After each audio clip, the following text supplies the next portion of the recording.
স্বর্ণপরীর আশীর্বাদে রাজ্য সমৃদ্ধ। এক রাতে আকাশে এক বিশাল সোনালী নগরী ভেসে যেতে দেখা গেল। পুরো রাজ্য হতবাক।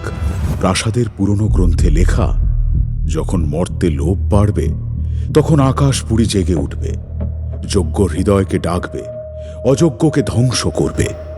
এক রাতে আশীর্বাদের পালক হঠাৎ জ্বলতে শুরু করে। তার ভেতর থেকে শোনা যায় এক রহস্যময় কণ্ঠ, কাঠুরিয়া, আলোকে বাঁচাতে চাইলে আকাশে এসো। স্বর্ণপক্ষীর আশীর্বাদে গৌরগঞ্জ রাজ্যে এখন সুখের জোয়ার। মাঠে মাঠে সোনালি ধান দুলছে, নদীর জল টলমল করছে, বাজারে ভিড়, মানুষের মুখে হাসি। কাঠুরিয়া আর সারসবউ এখন শুধু দুই সাধারণ মানুষ নয়, তারা গৌরগঞ্জের গর্ব, সাহস আর আশার প্রতীক। সেদিন ছিল পূর্ণিমার রাত। চারিদিক নিস্তব্ধ, আকাশে রূপলি চাঁদের আলো। রাজপ্রাসাদের চত্বরে যুবরাজ, কাঠুরিয়া আর সারসবউ বসে গল্প করছিল। কাঠুরিয়া, ভাবিনি কখনো তোমার মতো একজন মানুষ আমার রাজ্যের ইতিহাস বদলে দেবে। যুবরাজ, একজন মানুষ হিসেবে যতটা পেরেছি ততটাই করার চেষ্টা করেছি। শুধু ভাগ্য আমাকে একটু বড় পথে হাঁটিয়েছে, এই যা। আর পথে পথে বিপদও তো কম ছিল না। কখনো বিশাল মাছের পিঠ, কখনো অচেনা দ্বীপ, কখনো স্বর্ণপক্ষীর দ্বীপ।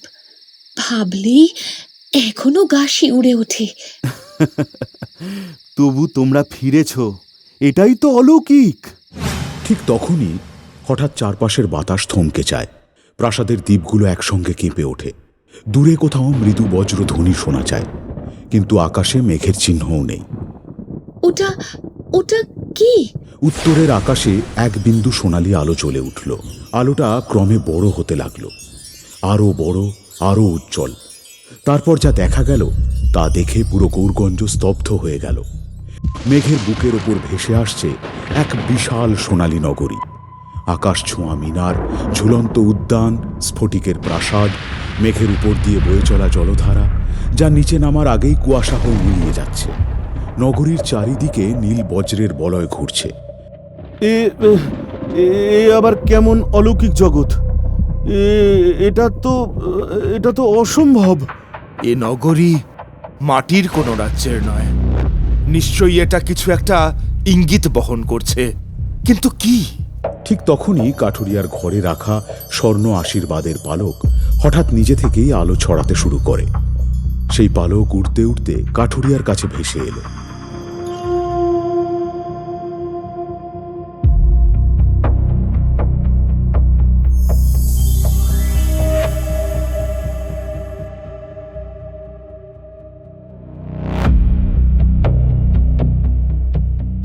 আর তারপর তার আলো সোজা উঠে গেল আকাশের সেই উড়ন্ত নগরীর দিকে।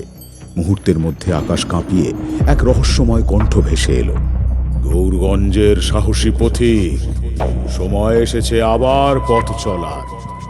আকাশপুরী তোমাকে ডাকছে। সবাই স্তব্ধ। কাঠুরিয়া আর সারসবউ একে অপরের দিকে তাকায়। তাদের চোখে আবার সেই পুরনো অভিযানের আগুন জ্বলে ওঠে। নতুন রহস্যের দরজা খুলে যায়। আকাশে ভাসমান সেই সোনালী নগরী যত দ্রুত এসেছিল ততই দ্রুত ধীরে ধীরে মেঘের আড়ালে মিলিয়ে যায়। কিন্তু তার রেখে যাওয়া রহস্যের আলো যেন পুরো গৌরগঞ্জের বুক কাঁপিয়ে দিল।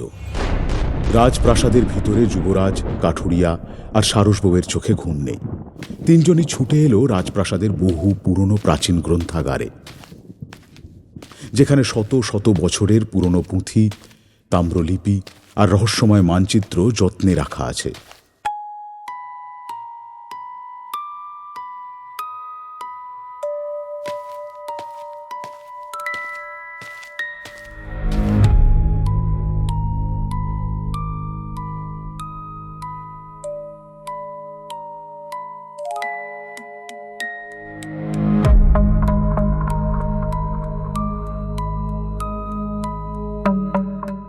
ঘরের মাঝখানে বড় পাথরের টেবিলে একের পর এক ধুলো জমা পুঁথি খুলে রাখা হলো।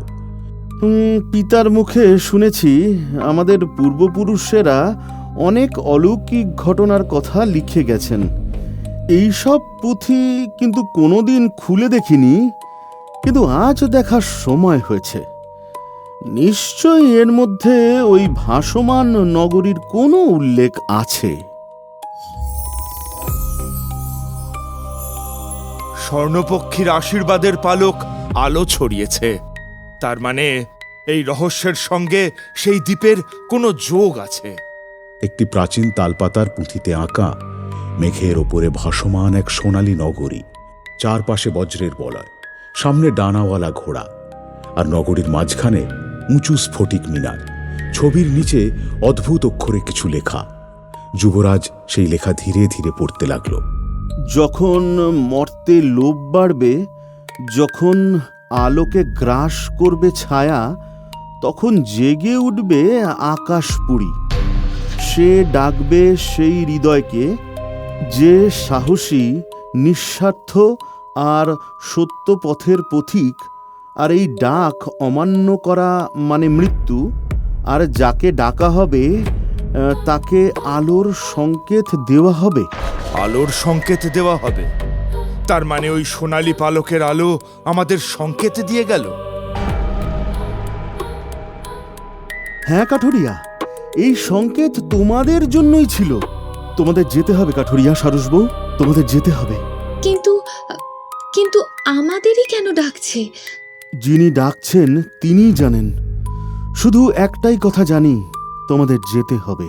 ঠিক তখনই টেবিলের ওপর রাখা স্বর্ণ আশীর্বাদের পালক আবার জ্বলে উঠল। এবার তার আলো গিয়ে পড়ল পুঁথির এক কোণে, যেখানে আগে কিছু দেখা যাচ্ছিল না। সেখানে ধীরে ধীরে ফুটে উঠল একটি মানচিত্র, মেঘের সিঁড়ি আঁকা, তার উপরে লেখা আকাশের পথ খুলবে পূর্ণিমার দ্বিতীয় রাতে, আর নিচে এক লাইন, কিন্তু সাবধান, আকাশপুরীতে সবাই অতিথি হয়ে যায় না, কেউ কেউ বন্দী হয় চিরকালের জন্য।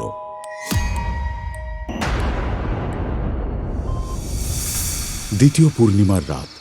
সন্ধ্যা নামতেই গোরগঞ্জের আকাশে এক অদ্ভুত পরিবর্তন দেখা দিল।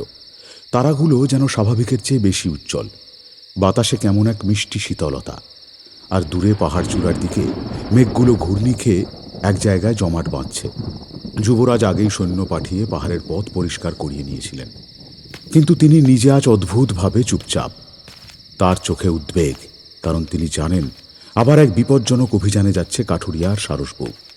একটি ছোট্ট থালাতে শুকনো খাবার, জল, আগুন জ্বালানোর চকমকি পাথর, কিছু ঔষধি গাছের শিকড় আর স্বর্ণ আশীর্বাদের পালক, সব গুছিয়ে নিলেন যুবরাজ নিজ হাতে।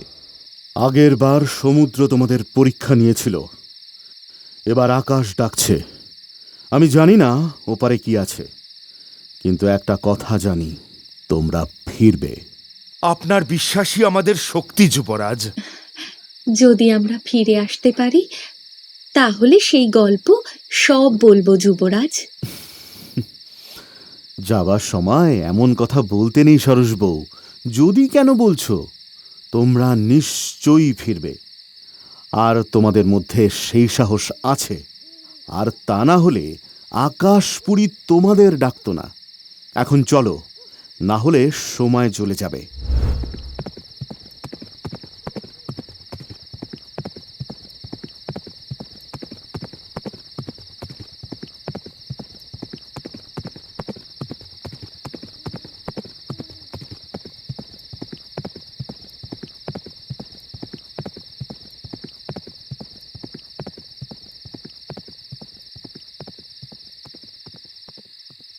রাত গভীর হল। কাঠুরিয়া আর সারসবউ পাহাড় চূড়ায় এসে দাঁড়ালো। চারিদিকে নীরবতা, শুধু বাতাসের শোঁ শোঁ শব্দ। হঠাৎ তাদের হাতে থাকা স্বর্ণ আশীর্বাদের পালক তীব্র আলো ছড়াতে শুরু করল। আলোটা সোজা আকাশে উঠে গেল। মুহূর্তে মেঘের বুক চিরে নেমে এলো এক আশ্চর্য দৃশ্য। মেঘ দিয়ে তৈরি এক বিশাল সিঁড়ি, প্রতিটি ধাপ রূপলি আলোয় চলছে। ধাপের চারিপাশে নীল বিদ্যুৎ নাচছে, কিন্তু সেই বিদ্যুতে ভয় নেই, বরং এক অলৌকিক দীপ্তি। সিঁড়িটা মেঘ ভেদ করে উঠছে আকাশের অনেক ওপরে, যেখানে চোখেও শেষ দেখা যায় না। এই যেন স্বপ্ন। এমন মায়াবী দৃশ্য আগে কখনো দেখিনি স্বামী। স্বপ্ন না হলে এত সুন্দর হতে পারে? এবার চলো আমাদের যাত্রা শুরু করি। তারা প্রথম ধাপে পা রাখতেই নিচের পৃথিবী ধীরে ধীরে দূরে সরে যেতে লাগলো। গৌরগঞ্জ ছোট হয়ে গেল। মেঘের ভিতর দিয়ে উঠতে উঠতে চারপাশে ঝলমলে আলোর মতো মাছের মতো কিছু উড়ে যেতে লাগলো। কোথাও রামধেনুর মতো সেতু, কোথাও তুলোর মতো সাদা দ্বীপ ভেসে আছে। দেখো, মেঘের উপর কত সুন্দর ফুল ফুটেছে।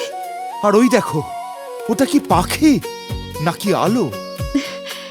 এমন রূপ, এমন মায়া দেখে আমার খুব ভালো লাগছে। জানি না আমাদের জন্য কি অপেক্ষা করছে। ঠিক তখনই হঠাৎ সিঁড়িটা কেঁপে উঠল। চারিপাশের আলো নিভে আসতে লাগলো। সামনের সাদা মেঘ কালো হয়ে গেল।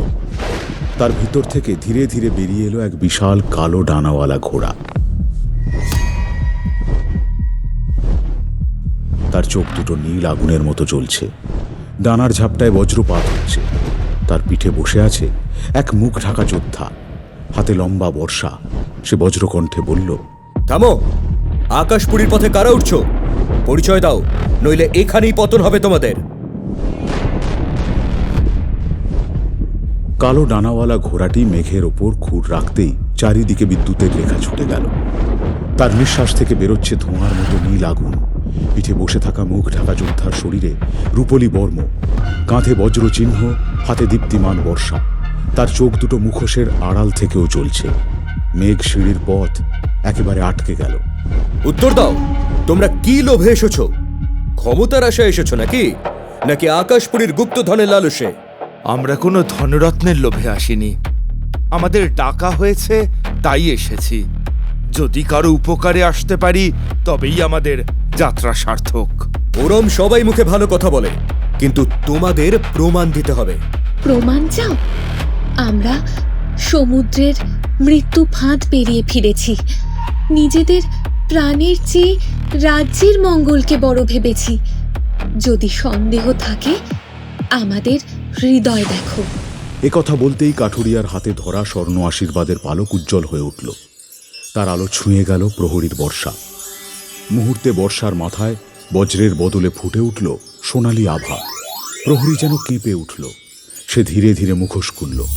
তার মুখ মানুষের মতো নয়, উজ্জ্বল, শান্ত, দেবতুল্য। কপালে নীল রত্ন জ্বলছে। স্বর্ণ আশীর্বাদের চিহ্ন? তাহলে ভবিষ্যৎবাণী সত্যি হয়েছে? কোন ভবিষ্যৎবাণী? যেদিনে মর্তলোক থেকে দুই নির্মল হৃদয়ে আকাশের আহ্বানে সাড়া দেবে, সেই দিন আকাশপুরীর ভাগ্য বদলাবে। আকাশপুরীর ভাগ্য বদলাবে? আকাশপুরীতে কি বিপদ হয়েছে?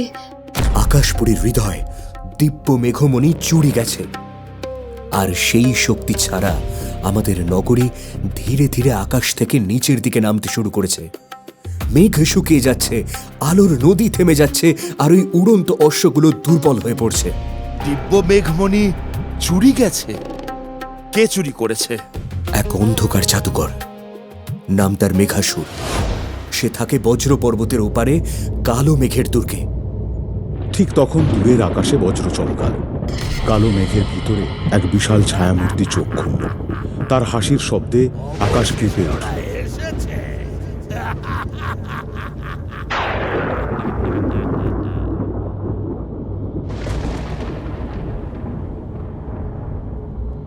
আপনি কে? আর এখন আমাদের কাজ কি? আমি বিদ্যুৎবীর, আকাশপুরী রক্ষক। আমার সঙ্গে চলো, রানী তোমাদের জন্য অপেক্ষা করছেন। উনি তোমাদেরকে সব বুঝিয়ে বলবেন। পরবর্তী এপিসোড দেখার জন্য চোখ রাখুন অ্যানিমেটভি চ্যানেলের পর্দায়।